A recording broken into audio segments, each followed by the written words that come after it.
आप देख रहे हैं श्री हरि कृपा आश्रम चैनल। संस्थापक स्वामी श्री हरि चैतन्य पुरी जी महाराज।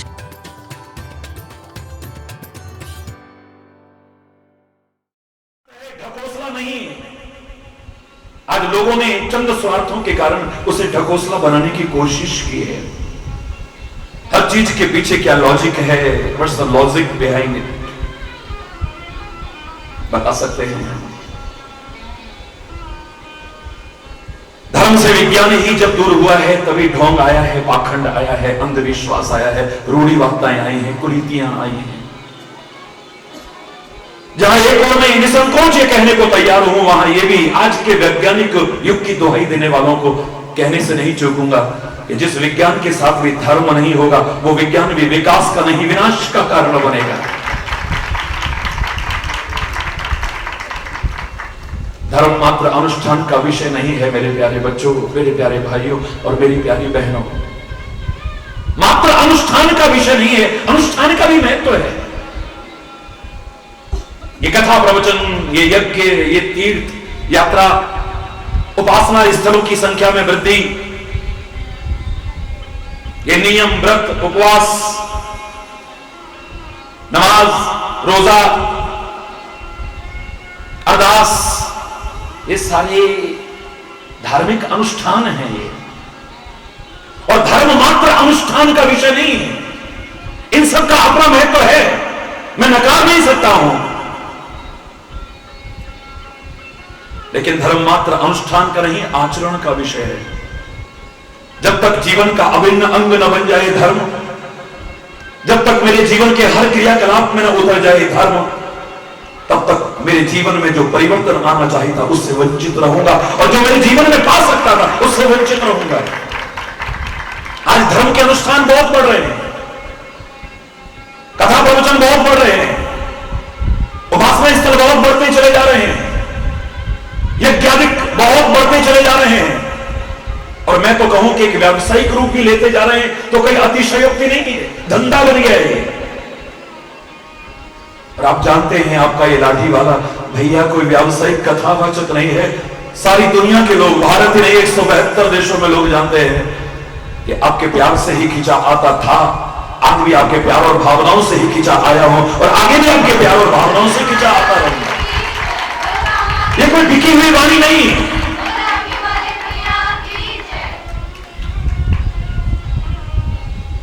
कुछ व्यावसायिकता आ गई है, कुछ उपदेशकों की कथनी और करनी के अंतर ने सारा बीड़ा गर्क करके रख दिया है। सादगी का संदेश देने वाला खुद सादा जीवन नहीं जीता है।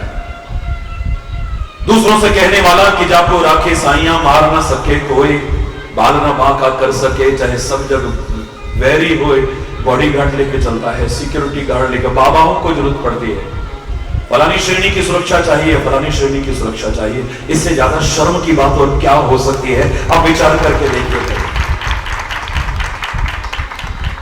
लोगों से कहने वाला कि सबसे प्यार करो, भेदभाव करता है, बड़े छोटे का भेदभाव करता है, गरीब अमीर का भेदभाव करता है, हिंदू मुसलमान सिख ईसाई का भेदभाव करता है, ब्राह्मण क्षत्रिय वैश्य शूद्र का भेदभाव करता है, ऊंच नीच का भेदभाव करता है। जब उपदेशकों की कथनी और करनी में ही अंतर होगा तो उनके उपदेशों का दूरगामी और चिरस्थायी प्रभाव तो क्या पड़ेगा?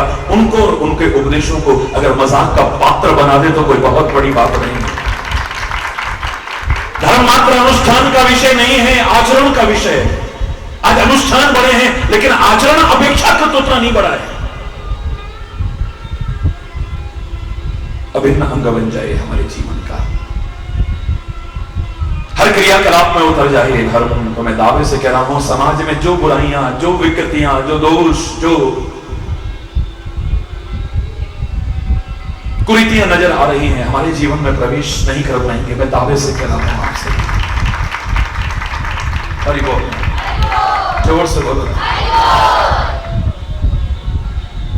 धर्म अलग अलग नहीं है और परमात्मा भी अलग अलग नहीं है। अभी आपने सुना, मेरे को तो ये कहने में भी शर्म आती है, हिंदू भाई, मुसलमान भाई, सिख, इसमें भी एक दूरी होती है, फिर भी एक भेदभाव सा लगता है। हमारे भाई अभी कह रहे थे कि वो परमात्मा, वो खुदा भी किसी एक का नहीं है, रब्बुल आलमीन का है। कुल आलम का है वो। हम भी यही कहते हैं, सिया राम मैं सब जग जानी, करहूं प्रणाम जो निज पानी। भेद सा नजर आता है, भेद है नहीं है।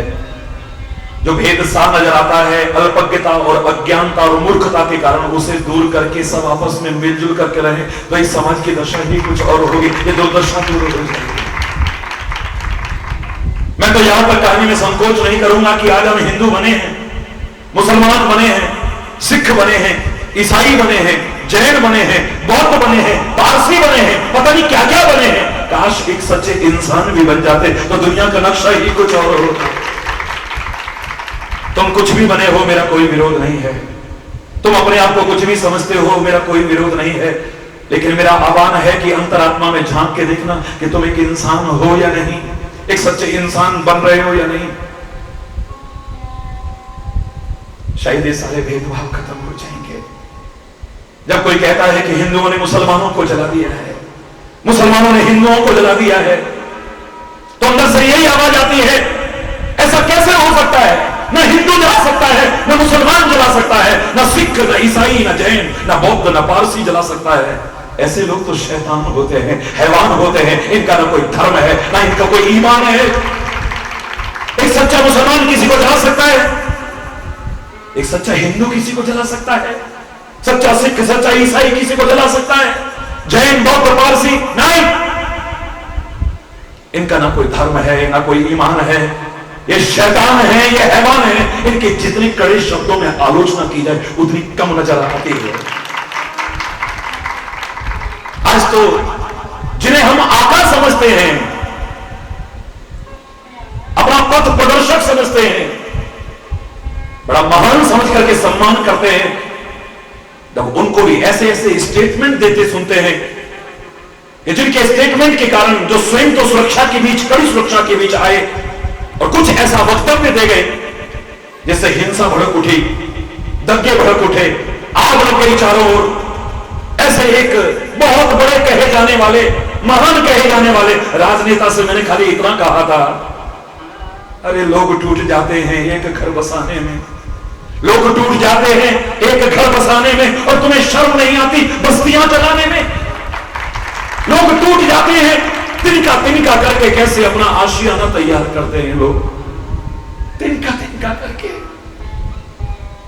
और तुम तो सुरक्षा के बीच आए और बोल करके सुरक्षा के बीच चले गए और भाई भाई को लड़ा करके चले गए। बाहर आओ, तुम्हें तो इंसान कहने में भी शर्म आती है। एक और इन लोगों को देखता हूं जिन्होंने विकास के लिए इस उत्तरांचल में बहुत कुछ किया। मैं किसी दल या दलदल में नहीं हूं, लेकिन जिन्होंने समाज में पद पाकर के कुछ किया है, उनकी प्रशंसा किए बिना भी मैं नहीं रहूंगा, इसमें कोई संदेह नहीं। हृदय में स्थान बनाया है हृदय से, जोर से बोले और जोर से बोले। लेकिन ऐसे लोगों के लिए कहने को मैं तैयार हूं जो समाज को तोड़ने की, बांटने की नीच, घृणित, कुत्सित साजिशें करते हैं, जिन्हें बात आना चाहिए, शर्म आनी चाहिए, जिन्हें उनको कहे बिना नहीं रहूंगा। ऐसे लोगों के लिए कि कहने को तो इंसान है, मेरी गली के लोग, ये लोग कैसे हैं? इंसान है ये, कहने को तो इंसान है, मेरी गली के लोग, पर दिल के बेईमान है मेरी गली के लोग। ये गीता पे चल रहे, गीता पे चल रहे ना ये कुरुआ पे चल रहे, गीता पे चल रहे ना ये कुरुआ पे चल रहे, हिंदू ना मुसलमान है मेरी गली के लोग। किसने जलाया आशियां, किसने जलाया आशियां, वो पूछ रहे हैं। मुलाजा फरमाइएगा, किसने जलाया आशियां, वो पूछ रहे हैं। सब जान के अनजान है मेरी गली के लोग। खुद दंगे भड़कवाते हैं और फिर कहते हैं आयोग बैठाएंगे, खाक बैठाओगे आयोग। खुद ऐसे स्टेटमेंट देते हैं और फिर किसने आग लगाई, किसने जलाया आशियां, वो पूछ रहे हैं। सब जान के अनजान है मेरी गली के लोग। पानी की जगह आग में घी डाल रहे हैं, फिर भी बड़े महान हैं मेरी गली के लोग। वाह वाह, मंदिर मस्जिद के नाम पे आपस में लड़ रहे, ये तो बड़े नादान हैं मेरी गली के लोग। ऐसे लोगों को तो नादान के अलावा और क्या कह सकता हूं। आज तो एक सच्ची इंसानियत की आवश्यकता है, जो एक सुंदर गुलशन उत्पन्न बन गया है। आज इस हल्द्वानी में जो वातावरण आपने दिया है, जो संदेश इस मंच के माध्यम से दिया है,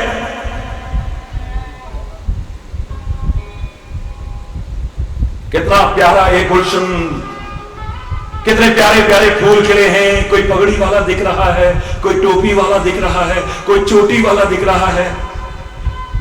ऊपर से सब अलग अलग जैसे लग रहे हैं, लेकिन खरबूजे में जैसे फांकें अलग अलग लगती हैं, लेकिन अंदर से जब खोल के देखते हैं ऐसे विचार आने पर तो लगता है कोई भी खोल ले, अंदर से हम सब एक है। जैसे खरबूजा अंदर से पूरा एक होता है।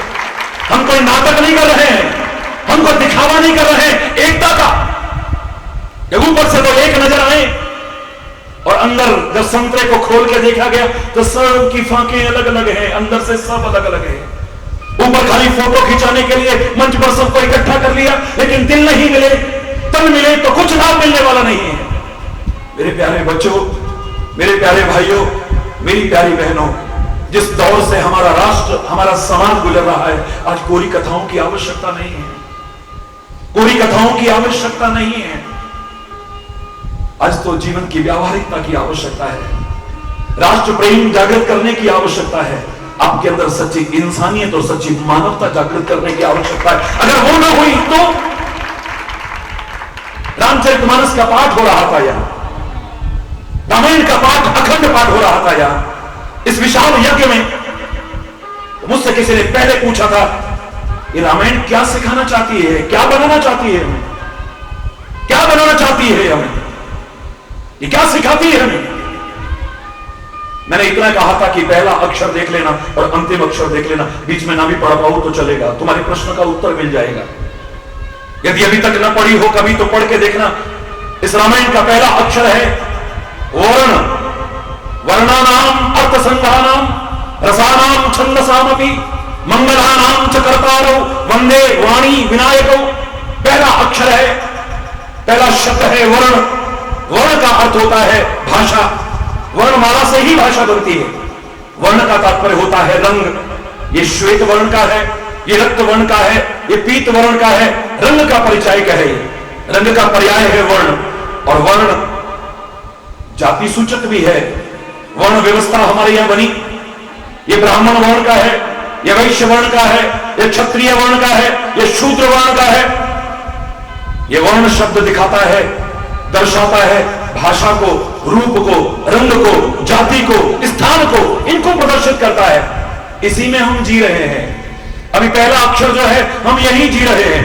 ये रामचरितमानस की सीढ़ियां चढ़ते चढ़ते जहां तुम्हें पहुंचना चाहिए वो अंतिम अक्षर पढ़ के देख लो, तुम्हें पता लग जाएगा कि हमारी रामायण हमें क्या बनाना चाहती है, हमारे महापुरुष हमें क्या बनाना चाहते हैं, हमारी कुरान हमें क्या बनाना चाहती है, हमारी बाइबल हमें क्या बनाना चाहती है, हमारा गुरु ग्रंथ क्या बनाना चाहता है, हमारे पुराण हमें क्या बनाना चाहते हैं, पता चल जाएगा तुम्हें। अंतिम अक्षर आता है ते संसार पतंग घोर किरणैर दैहंती नो मानव। अंतिम अक्षर क्या है?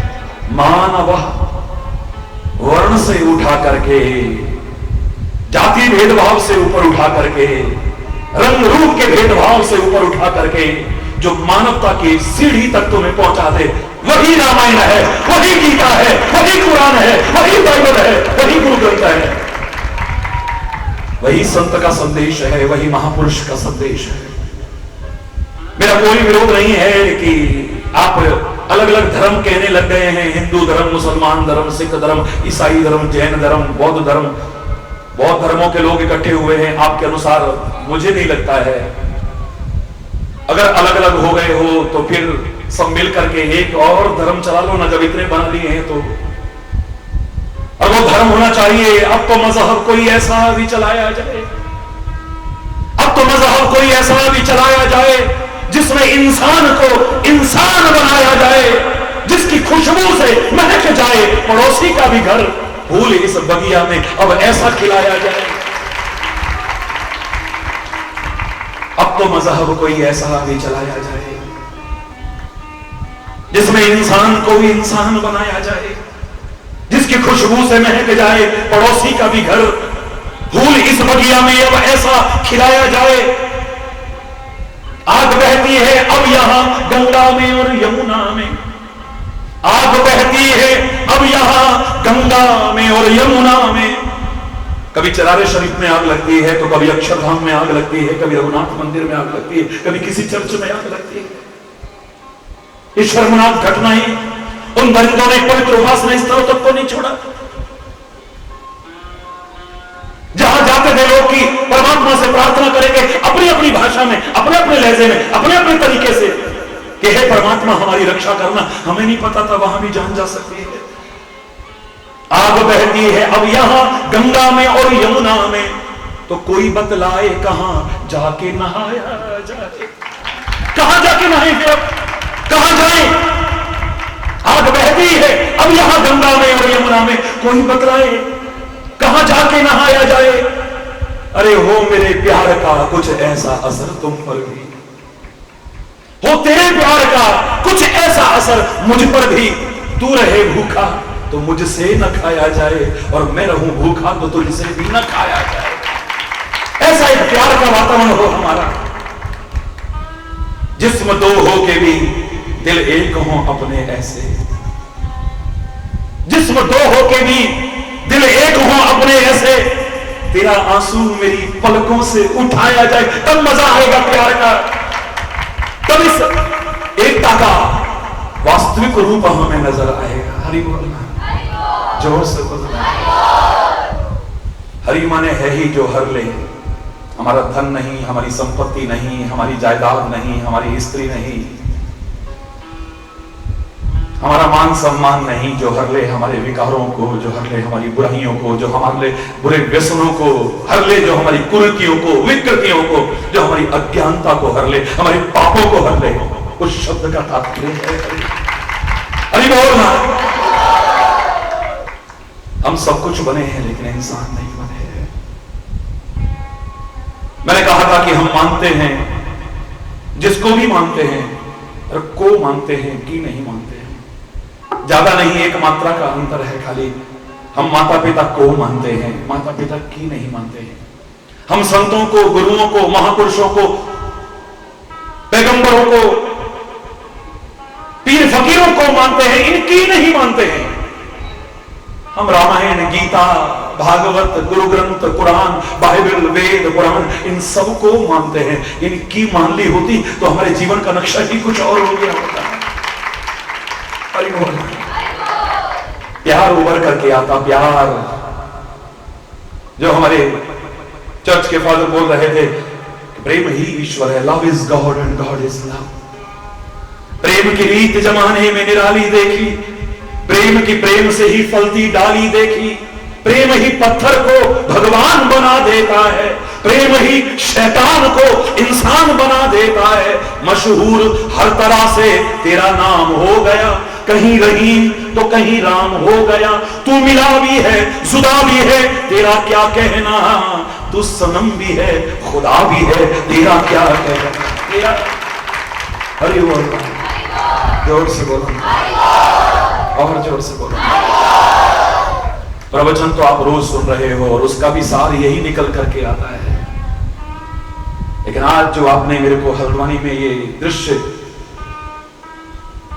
और ये सुंदर संगम दिखाया है, मेरे हृदय में जो अमिट छाप आप लोगों ने छोड़ी है, मैं परमात्मा से प्रार्थना करूंगा कि हल्द्वानी तक ये भावना रहे, सारे विश्व में हो जाए। कि समाज में किसने देखा है वो स्वर्ग, यहां उतर आएगा स्वर्ग। वो जन्नत किसने देखी है, यहां उतर आएगी वो जन्नत। आज हमें एक होने की आवश्यकता है, पर कोरे भाषणों से एक नहीं हो सकते हम। कोरे भाषणों से नहीं, कोई गजलों से नहीं, कोई कविताओं से नहीं, कुछ करना है। नेता भी आएगा तो वो भी कह देगा सब एक हो जाओ, अभिनेता भी आएगा तो कह देगा सब एक हो जाओ, तथाकथित संत महापुरुष कथावाचक आएंगे वो भी कह जाएंगे एक हो जाओ। अधिकांशता भाव उभर के आता है सब एक बनो। बहुत से कुछ आगे और जोड़ देते हैं, एक बनो, नेक बनो। लेकिन मैं इतना कहूंगा कि पहले नेक बनो, तब एक बनो, तब एक हो पाओगे, वरना एक नहीं हो पाओगे। हमें एक होने की आवश्यकता है, सारे एक होने चाहिए।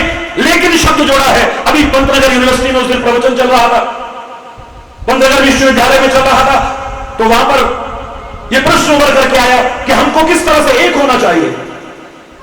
मैंने वहां भी इतना ही कहा था, मेरे प्यारे बच्चों, मेरे प्यारे भाइयों, मेरी प्यारी बहनों, हमें एक होना चाहिए, लेकिन शब्द जोड़ करके। ये लेकिन शब्द जोड़े बिना मैं नहीं रह पाऊंगा। हम एक हों, लेकिन शेर और बकरी की तरह नहीं, शेर और हिरण की तरह नहीं। एक तो बचता ही नहीं है, एक ही हो जाता है, दूसरा तो खत्म। हरि बोल, जोर से बोलो ना। एक बनो लेकिन एक हो जाओ, लेकिन शेर और बकरी की तरह नहीं, शेर और हिरण की तरह नहीं, जो दोनों मिलकर के एक हो जाते हैं, दूसरे का तो अस्तित्व ही नहीं बचता है। लेकिन हिंसा आ जाती है, तुम्हारे जिस एक होने पर हिंसा को जगह मिले, ऐसा मिलकर के एक कभी होने की कोशिश मत करना। मिलो, मिलकर के एक हो जाओ, लेकिन गंधक और पोटाश की तरह नहीं। गंधक भी बुरा नहीं था, पोटाश भी बुरा नहीं था, लेकिन जब दोनों एक हुए तो विस्फोट होता है। जब तुम्हारे मिलकर के एक होने पर स्थिति विस्फोटक हो जाए, ऐसा भी मिलकर के एक होने की कोशिश मत करना कभी। मिलो, मिलकर के एक हो जाओ, लेकिन घी और शहद की तरह नहीं। आयुर्वेद का सिद्धांत कहता है, हमारे भारतीय प्राचीन संस्कृति रही है आयुर्वेद और योगा, आज इसको भी लोगों ने व्यवसाय बना लिया है, धंधा बना लिया है, कथा प्रवचन को व्यवसाय बना लिया, शिक्षा को व्यवसाय बना लिया है, जो चिंता का विषय है।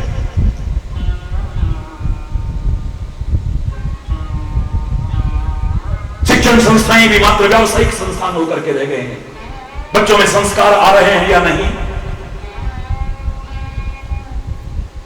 शायद ये सोचने का ख्याल किसी को आया ही नहीं है। इनके अंदर नैतिकता जागृत हो रही है नहीं, इनका चारित्रिक उत्थान हो रहा है नहीं, इनमें राष्ट्र प्रेम जागृत हो रहा है नहीं, किसी को शायद सोचने की फुर्सत ही नहीं है। हरि बोलना। एक वो थे हमारे शहीद, जिनके शब्द खाली नहीं कहते थे, जिनके आचरण ने सिद्ध करके दिखा दिया, जो कहते थे मर के भी ना जाएगी मेरे दिल से वतन की उल्फत, और मेरी मिट्टी से भी खुशबू वतन आएगी। मर के भी ना जाएगी मेरे दिल से वतन की उल्फत, मेरी मिट्टी से भी खुशबू वतन आएगी।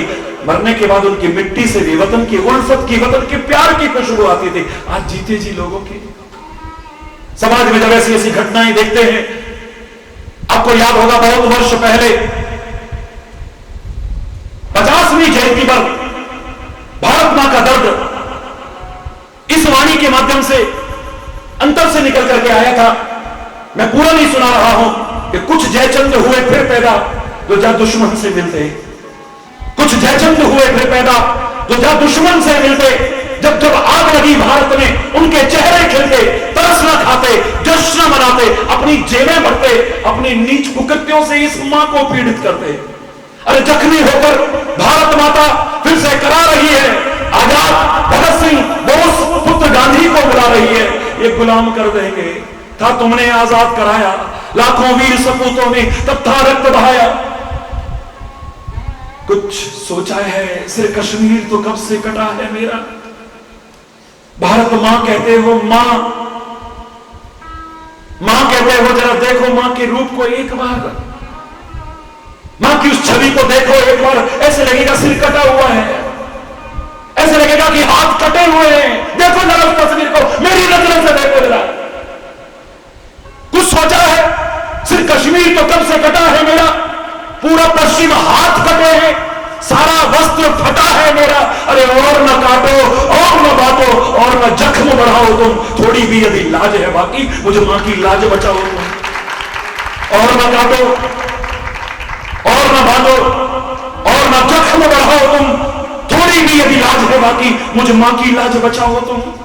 हरि चैतन्य समझते हो तुम, हिंदू मुस्लिम सिख ईसाई, अरे पगलो तुम हो आपस में सब भाई भाई, एक भाई हो तुम सारे।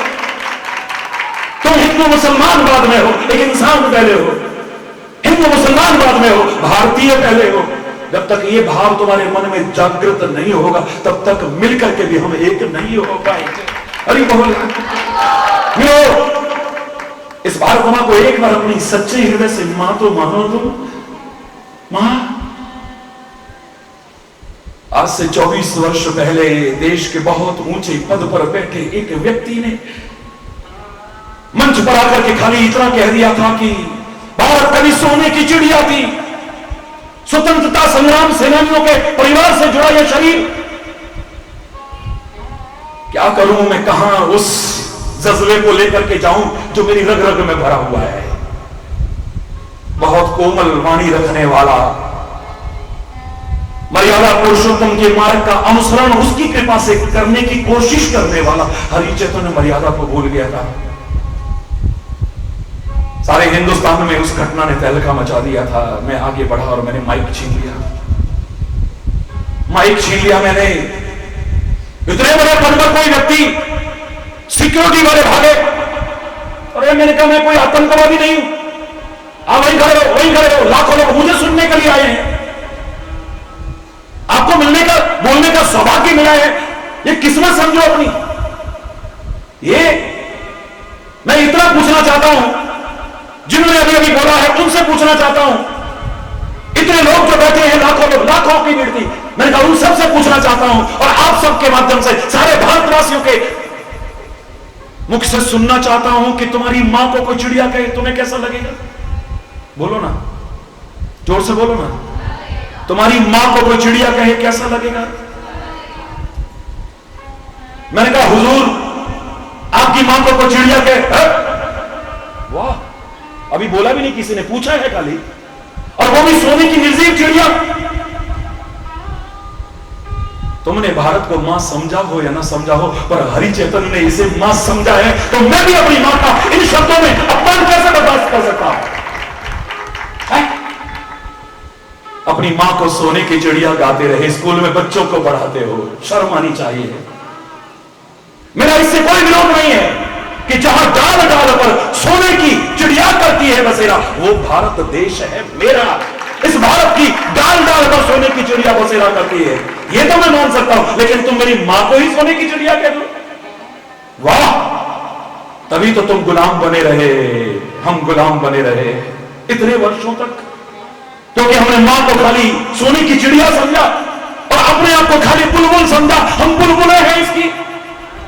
मैं इकबाल साहब को सम्मान देता हूं, मैं इकबाल साहब को याद करता हूं सम्मानपूर्वक, जिन्होंने हमें यह गीत दिया था, और मैं संकल्प लेता हूं, प्रतिज्ञा करता हूं, बचपन से की है कि जब तक इस शरीर में आखिरी सांस भी रहेगा, तब तक गर्व से गाता रहूंगा कि सारे जहां से अच्छा हिंदुस्तान हमारा।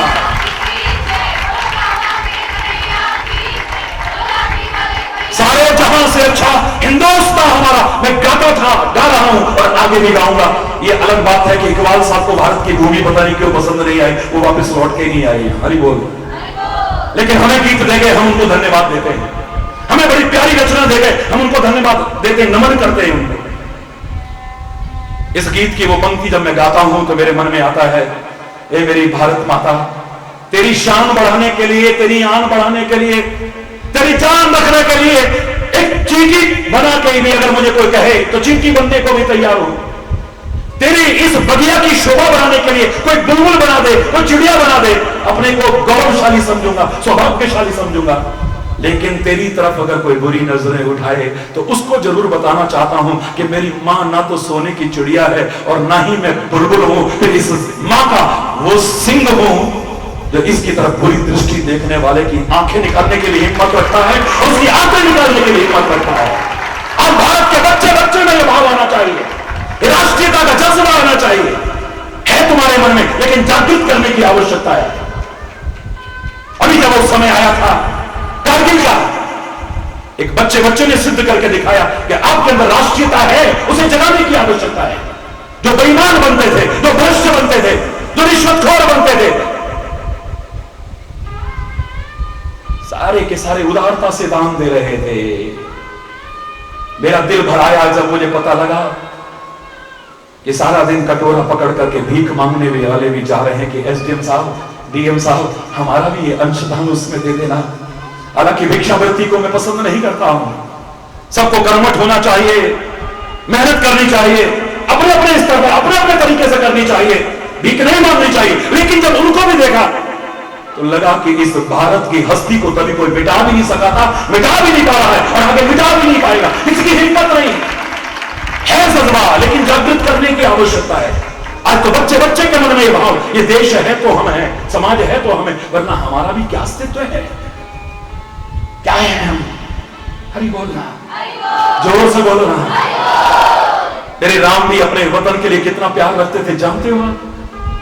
जब मैंने एक घटना का विश्लेषण किया, रविवार को आप प्रश्नोत्तर कार्यक्रम देखते हैं, विश्व का पहला कार्यक्रम बनने का सौभाग्य उसे कई वर्षों से मिला हुआ है। 18.5 करोड़ लोग नियमित देखते हैं उसे। अभी थोड़ा समय परिवर्तन हुआ है, अब 10:30 बजे का हो गया है। लेकिन उस प्रश्नोत्तर कार्यक्रम में किसी ने मुझसे एक प्रश्न पूछा, बड़ा अच्छा प्रश्न पूछा। महाराज जी, हनुमान जी जब पर्वत लेकर के जा रहे थे, भरत ने सोचा कोई दुश्मन तो नहीं है, बिना भर का तीर मारा, वो नीचे आ गए, मूर्छित हो गए, मुख से राम राम राम राम निकला। सोचा ये तो श्री राम का कोई प्रेमी है, मूर्छा अवस्था में कोई ढोंग नहीं कर सकता है भगवान का नाम लेने का। जागृत अवस्था में हो सकता है नाटक कर ले, लेकिन मूर्छित अवस्था में ये तो राम का कोई परम प्रेमी है। हे राम, पहले मुझसे इतने अपराध हो गए, मेरे अपराध को क्षमा करो। अगर मैं मन वचन कर्म से आपका हूं तो कृपा करो, इसे पता भी ना चले कि मैंने तीर मारा है। ये सकुशल उठ करके बैठ जाए। हनुमान क्षण भर नहीं बीता, उठ करके बैठ गया है। वार्तालाप हुआ, पता चला कि लक्ष्मण मूर्छित हो चुका है। सूर्योदय से पहले अगर ये बूटी ना गई तो अनर्थ हो सकता है। ये मुझसे क्या हो गया, ये मुझसे क्या हो गया। लेकिन खाली हाय हाय करने से तो कुछ नहीं बीतेगा। समझदार वो नहीं है जो गलती हो जाए बस उस पर खाली पश्चाताप करता रहे, हाय हाय करता रहे। समझदार तो वो है जो हो चुका सो हो चुका, कम से कम अब तो आगे प्रयास करो, अच्छा प्रयास करने की कोशिश करो। मैंने हमेशा कहा है कि समझदार महिला वो नहीं है जो उबलते दूध को देख करके गए, हाय दूध उबल गया, हाय दूध उबल गया। मूर्ख है वो महिला। समझदार कौन महिला है? जो उबल गया सो उबल गया, बाकी तो उतार ले, वरना हाय हाय करते वो भी उबल जाएगा, वो भी नहीं बचेगा तेरे। Don't cry on split milk. जो गिर चुका है उस पर मत चिल्लाओ। बीती ताही विसावने, अब आगे की सुधरे। गलतियां हो गई हैं, लेकिन अभी भी गलतियों पर ही रोते रोते समय व्यतीत करूंगा तो मेरा भैया लक्ष्मण कहीं अनर्थ ना हो जाए। एक क्षण भी व्यर्थ में नष्ट नहीं करना है। राम का स्मरण किया, तीर निकाला, अभिमान अवश्य नहीं, प्रभु कृपा के बल पर कहने लगा, हे पवन पुत्र, पर्वत सहित इस तीर पर बैठो, मैं एक क्षण में तुम्हें लंका में पहुंचाता हूं। व्यक्ति ने प्रश्न किया इस कथा को सुन करके कहीं से कि महाराज जी, पर्वत सहित इतने भीम काहे शरीर वाले हनुमान को तीर पर बैठा करके भरत पहुंचा सकता था युद्ध भूमि में, तो इतनी अयोध्या के पास सेना थी, उन्होंने सेना क्यों नहीं पहुंचाई वहां? हरि बोल। वाह, लगा कि व्हाट ए क्वेश्चन, क्या प्रश्न है। वास्तव में राम से इतना प्यार करने वाला भरत अगर इतनी शक्ति और सामर्थ्य है तो अपने तीरों पर बैठा बिठा करके सैनिक सहायता के लिए क्यों नहीं भेजे? विचार करते करते करते करते प्रभु की कृपा से एक सुंदर भाव मेरे सामने आया जो आज के राष्ट्रवासियों को, सारे विश्व के लोगों को अपनाने की आवश्यकता है, जिसे अगर अपना लें तो इस दुनिया का नक्शा ही कुछ और होगा। राम कहते हैं मैंने जहां जन्म लिया है वो अवध कहलाती है, और अवध उसी को कह सकते हैं जहां किसी का वध न हो, जहां पर किसी का वध होता हो, जहां किसी की हिंसा होती हो, वो अवध कहलाने लायक नहीं हो सकता है। जहां पर किसी की हिंसा होती हो, जहां पर खून खराबा, अवध का तात्पर्य जहां किसी का, जोर से बोलो ना, जहां किसी का, अवध का तात्पर्य ये होना चाहिए। रावण के साथ हमारी कई पीढ़ियों का युद्ध चला आ रहा है। श्री राम के मन में भाव जागृत हुआ कि कभी ये अयोध्या के साथ युद्ध होगा। युद्ध भूमि चाहे लंका बने चाहे अयोध्या बने, जब युद्ध होता है तो दोनों ओर खून खराबा होता है। लड़ाई किसी समस्या का हल नहीं है, खून खराबा किसी समस्या का हल नहीं है। हरि बोल रहा है, जोर से बोलो ना। हिंसा किसी समस्या का हल नहीं है। अगर ये हिंसा परम आवश्यक भी हुई, युद्ध अगर बहुत आवश्यक भी हुआ, तो मेरे देश का एक भी नागरिक खत्म ना हो, इस देश का राजा मुझे बनना है, तो मेरे मन में ये भाव आना चाहिए। जैसे हमारी बहन, हमारी बेटी कितने प्यार से कह रही थी कि मेरे उत्तरांचल का और विकास हो, इसकी पवित्रता और मर्यादा और कहीं आगे बढ़ती रहे, इसके लिए हमें हमेशा आशीर्वाद देते रहिए, इसका विकास होगा। कितना ही सुंदर भाव है। मैंने कल को राजा बनना है यहां का। अगर ये युद्ध कभी हुआ, युद्ध भूमि चाहे अयोध्या बने चाहे लंका बने, खून खराबा तो होगा। मेरे देश का अगर एक भी नागरिक खत्म हुआ तो, मेरे होते हुए अगर खत्म हुआ तो इससे बड़ी शर्म की बात क्या होगी। राष्ट्र प्रेम का इससे अच्छा उदाहरण। हरि बोलना। अंदर ही अंदर योजना बनी, अंदर ही अंदर योजना बनी। कोई है जो मुझे 14 वर्ष के लिए इस देश से निकाल दे, राजा बनाने की बजाय कोई देश से निकाल दे। एक बहुत महान कार्य हो सकता है, ऐसा काम हो सकता है जिसे दुनिया सदियों तक नहीं भूल पाएगी, हमेशा नहीं भूल पाएगी। बहुत बड़ा मेरे देश के ऊपर जो रक्तपात का असर हो सकता था, उससे बच सकते हैं हम। क्यों? उस समय का इतिहास बताता है 12 वर्ष अगर कोई देश से बाहर रहता था, उसकी नागरिकता समाप्त हो जाती, सिटीजनशिप समाप्त हो जाती। 12 वर्ष अगर मैं बाहर रहूं तो मेरी देश की नागरिकता समाप्त हो जाएगी और 2 वर्ष मुझे सेना संगठन में लग सकते हैं। 14 वर्ष का समय मिल जाए मुझे, 14 वर्ष का समय।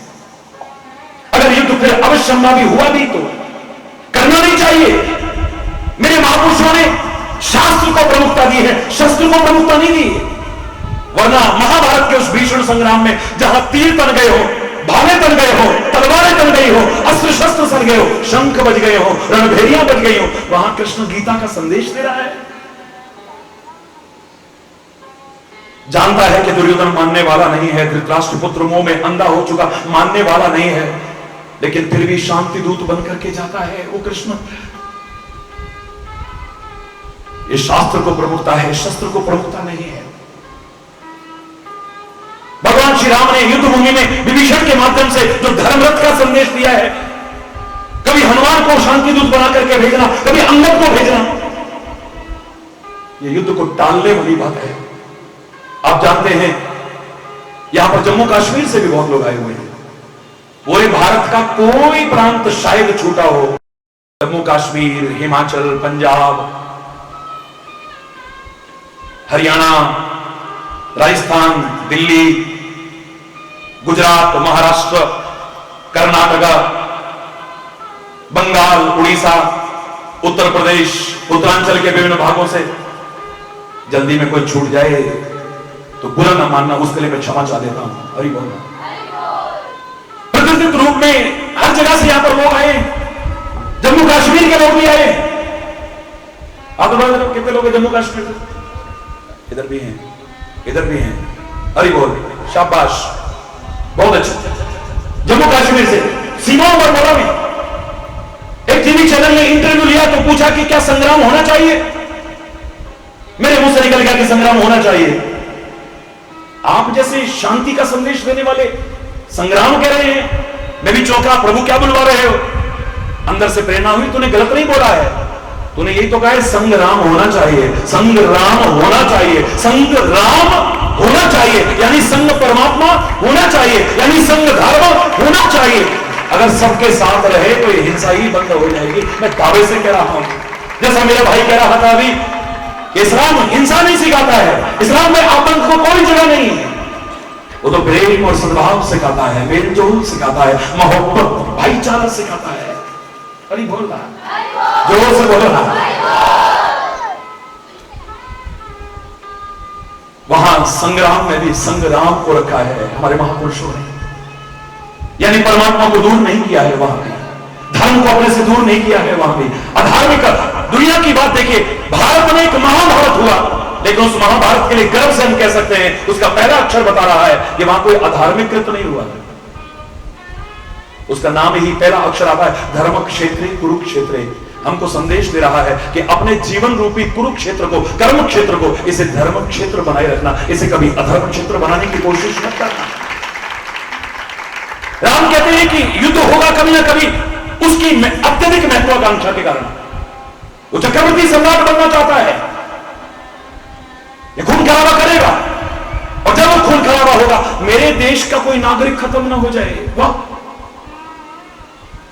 जिस राम रहीम के नाम पर हम लड़ते हैं, राम रहीम सारा ना सुनाऊं, कम से कम एक राम का किस्सा तो सुन लो, वो क्या चाहता है।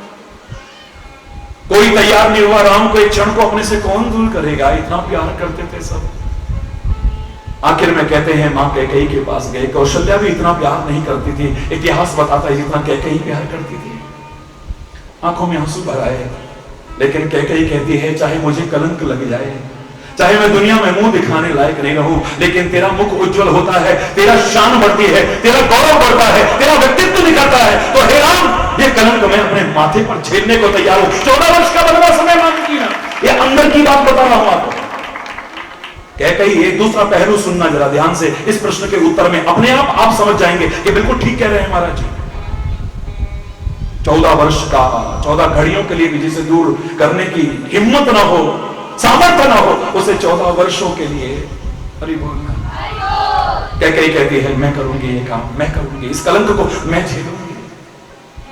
जैसे तैसे बड़ी मुश्किल से 14 वर्ष का वनवास हुआ है। दशरथ को मनाना इतना सरल नहीं था, जो राम के एक क्षण भी दूर होने पर प्राणों को त्याग दे। बंदों अवध भुआर सत्य प्रेम जहि राम पद बिछुड़त दीन दयाल प्रिय तनु तृण इव परिहरयो। तिनके की तरह शरीर को छोड़ दे जो राम के जरा से दूर होने पर, हरि बोलना। लेकिन जैसे तैसे वनवास हो गया, ये अंदर की बात थी, किसी को पता नहीं है बाहर।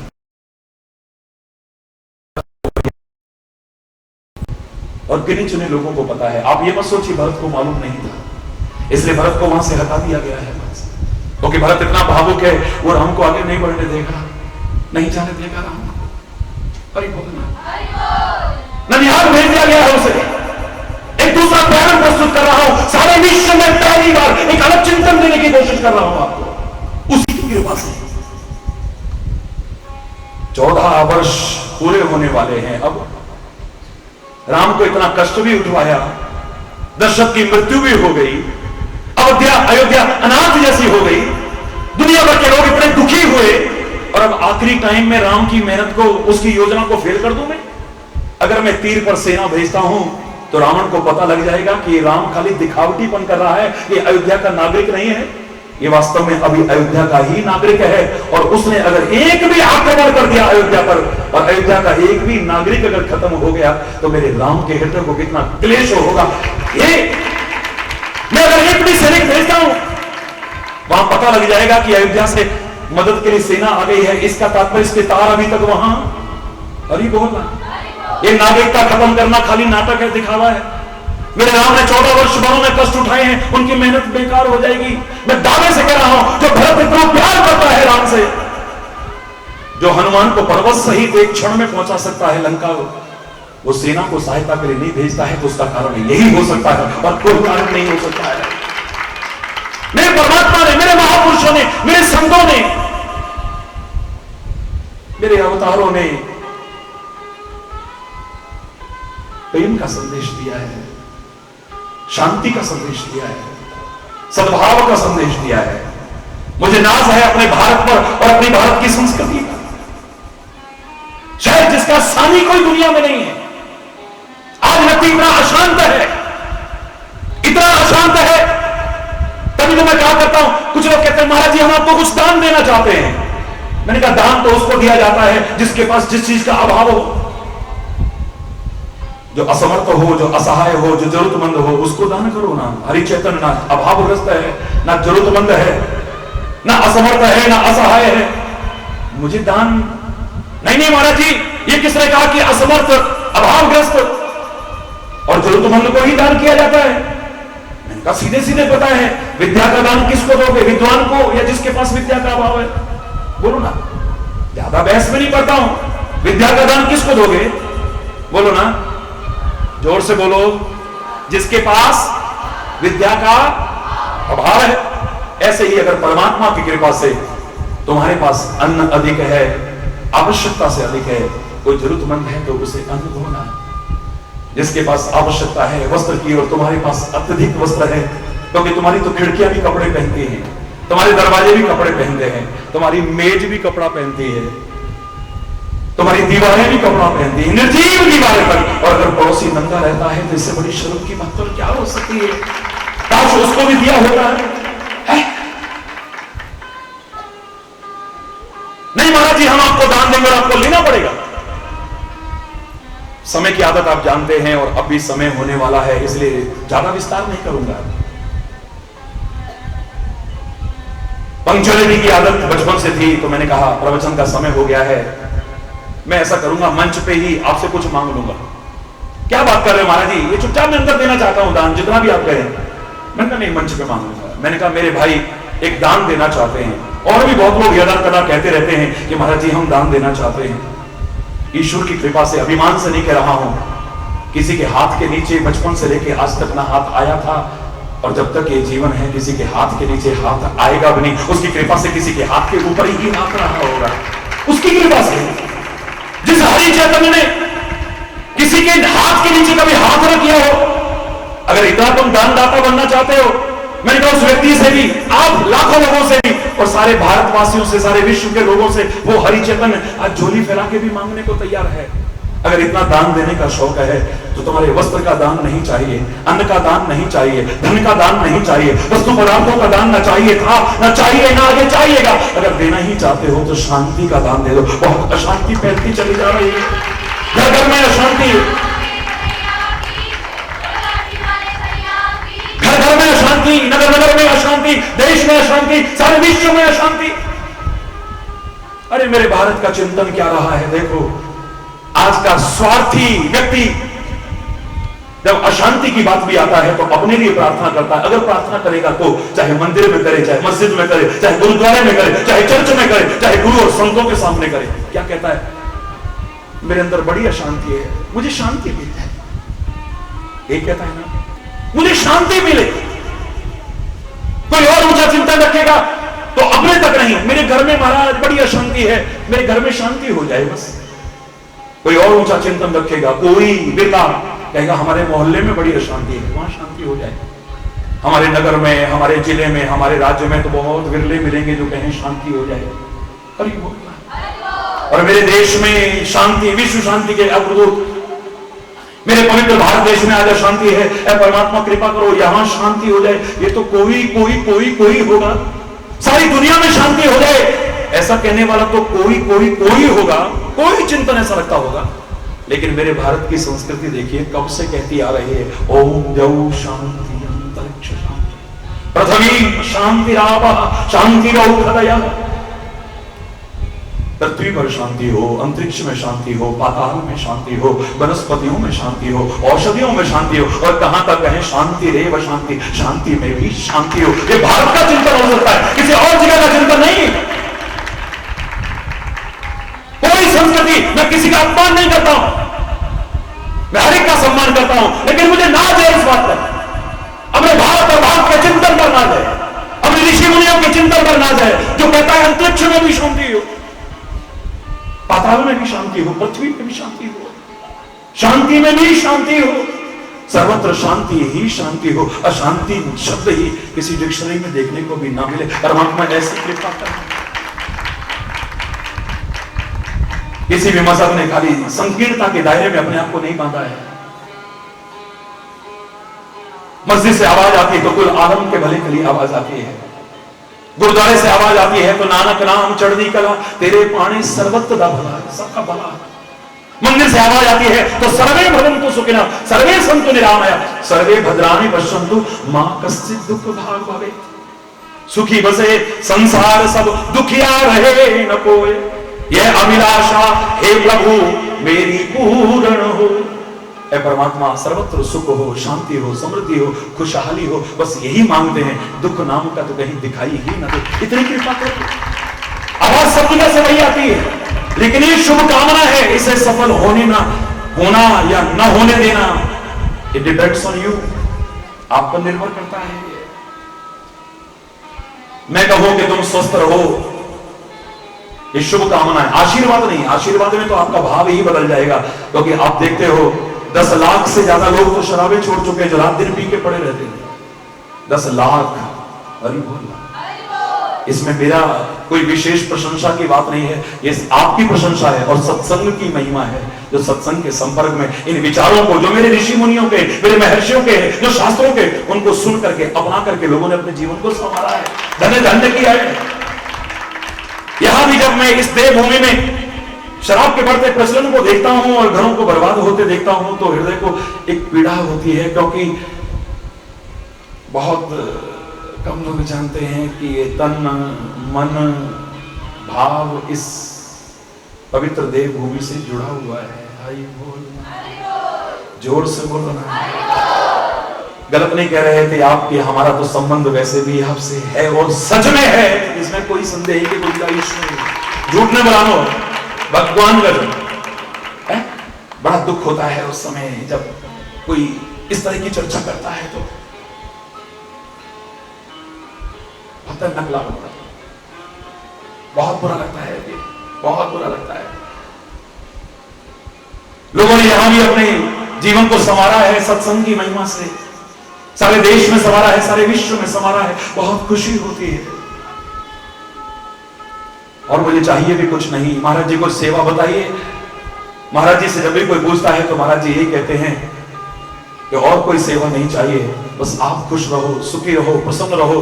और संत, गुरु और परमात्मा की सबसे बड़ी और सच्ची सेवा यही है कि उनके बताए अनुसार अपने जीवन को बना लो, तुम्हारा जीवन संवर जाए। बस इससे बड़ी कोई सेवा और हो नहीं सकती। जब आप सुखी दिखाई दोगे, आप प्रसन्न दिखाई दोगे, आप खुश दिखाई दोगे, तो सबसे पहले खुश होने वाला आपका ये लाठी वाला भैया ही होगा। मन में बहुत भाव हैं कहने के लिए, लेकिन क्या करें, समय किसी के बांधे नहीं बंधा है कभी। ये आगे बढ़ रहा है, हालांकि ये समय सार्थक हो रहा है, निरर्थक नहीं हो रहा है, फिर भी अपने अपने लौकिक कर्तव्यों का भी अपने जहां तहां पालन करना है। किसी को मजबूरी में हो सकती है, उन सबको ध्यान में रखते हुए आप तो इतने प्यार से, इतनी श्रद्धा से 12 जून के दिन इतनी गर्मी में कहां से यहां पहुंचे हो, देश भर से पहुंचे हो, कुछ अप्रवासी भारतीय विदेशों के भी यहां पहुंचे हैं। हरि बोल, जोर से बोलो ना। ये बात अलग है कि देवभूमि में पवन देव ने अपनी कृपा निरंतर कर रखी है, दुनिया इतनी ताप से तप रही है, लेकिन यहां पर आपको फिर भी वो हवा, वो शीतल मंद सुगंध समीर मिल रही है। हरि बोल, बाहर भी ठंडक मिल रही है। और इन वचनों को अगर जीवन में अपना लिया तो अंदर तो पूरी तरह से ठंडक के अलावा कुछ होगा ही नहीं, कभी भी तपोगे नहीं। तो जो क्रोध की आग में तप रहे हो, द्वेष की आग में तप रहे हो, बदले की आग में तप रहे हो, ईर्ष्या की आग में तप रहे हो, पता नहीं कौन कौन सी आग से तप रहे हो, ये बाहर की आग तपा करके इतना नुकसान नहीं करेगी जितना अंदर की आग सब कुछ खत्म कर देती है। हमको भी खत्म कर देती है, कई बार कुछ नहीं छोड़ती है, ये अनर्थ भी करवा देती है ये अंदर की आग। आपके जीवन में सच्ची मुस्कुराहट मिले, आपको सच्चा सुख, सच्ची शांति, सच्ची समृद्धि, खुशहाली मिले, आपको सच्चा चैन, सच्चा सुकून मिले आप सबको। खाली आपके लिए नहीं, समस्त भारतवासियों के लिए ही नहीं, संपूर्ण विश्व के लिए मैं तो यही कामना करूंगा। सुखी बसे संसार सब, दुखिया रहे न कोई, यह अभिलाषा है प्रभु मेरी पूर्ण हो। विद्या बुद्धि धन धान्य से वंचित रहे न कोई, यह अभिलाषा हे प्रभु मेरी पूर्ण हो।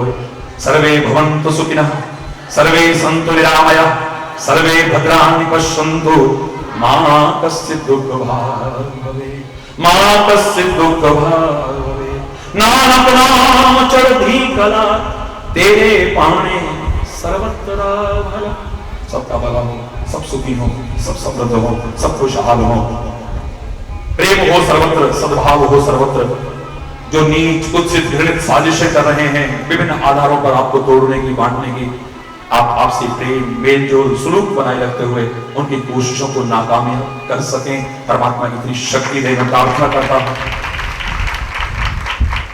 मिले हैं, मिलकर के एक हो जाएं, आज की आवश्यकता है, समय की मांग है, लेकिन शेर और बकरी की तरह नहीं, शेर और हिरण की तरह नहीं, जो मिलते हैं मिलकर के एक हो जाते हैं, लेकिन इनके मिलकर के एक होने पर हिंसा आ जाती है। तुम्हारे मिलकर के जहां एक होने पर हिंसा को स्थान मिले, ऐसा मिलकर के एक होने की कोशिश मत करना कभी। मिलो, मिलकर के एक हो जाओ, लेकिन गंधक और पोटाश की तरह नहीं। ना गंधक बुरा था ना पोटाश बुरा था, लेकिन जब भी दोनों मिले हैं विस्फोट हुआ है। जहां तुम्हारे मिलने पर स्थिति विस्फोटक होती हो, ऐसा भी मिलकर के कभी एक होने की कोशिश मत करना। मैं कह रहा हूं, जो तुम्हें मिलने का संदेश दे रहा है वो हरि चैतन्य तुमसे कह रहा है कि मत मिलो, इससे तो बेहतर है नहीं। मिलो, मिलकर के एक हो जाओ, लेकिन घी और शहद की तरह नहीं। आयुर्वेद का सिद्धांत अगर शुद्ध हो और समान मात्रा में मिलाए जाए, एक नया विष तैयार हो जाता है।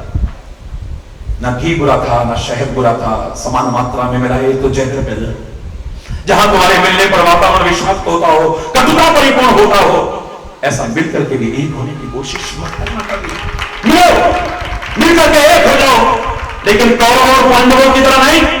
एक कौरव और पांडव कितनी बार आपस में मिले, लेकिन जब भी मिले एक नया विवाद पैदा हुआ है, एक नया फसाद पैदा हुआ है, एक नया झगड़ा पैदा हुआ है। जहां तुम्हारे मिलकर के एक होने पर एक और नया विवाद पैदा होता हो, ऐसे ही मिलकर के एक होने से तो कहीं न मिलना बेहतर है। मत मिलना कभी। कौन मां बाप खुश नहीं होता है जब बच्चे मिलकर के रहते हैं। पुराने जमाने से हमारी माताएं सिखाती आई हैं बच्चों को, जो लड़ते थे झगड़ते थे, बेटा ये डंडा पकड़ो, तोड़ो इसे। पहले ताकतवर बनाते थे। आज की माताएं चूहों से, छिपकलियों से, कॉकरोच से और म्याऊं म्याऊं कह के डराएं, एक अलग विषय हो सकता है, तो एक चिंता का विषय हो सकता है। लेकिन पुराने जमाने में ताकतवर बनाते थे। हमारे तो भारत का नाम भी उस भरत के नाम पर पड़ा जिसकी मां कहती है कि सिंह शावक के दांत गिन करके दिखाओ तब तुम मेरा बेटा है, वरना अरे बोलना, अरे बोलना बेटा, ये डंडा तोड़ के दिखाओ ना। मोटा सारा डंडा दिया मां ने, इतनी ताकत होती थी। तू तोड़ के दिखा बेटा, तू तोड़ के दिखा बेटा, तू तोड़ के दिखा। सारे के सारे ताकतवर थे, सबने डंडे तोड़ के दिखा दिए। अब मां ने चारों डंडे बांध दिए, बेटा इसे तोड़ के दिखाओ तो।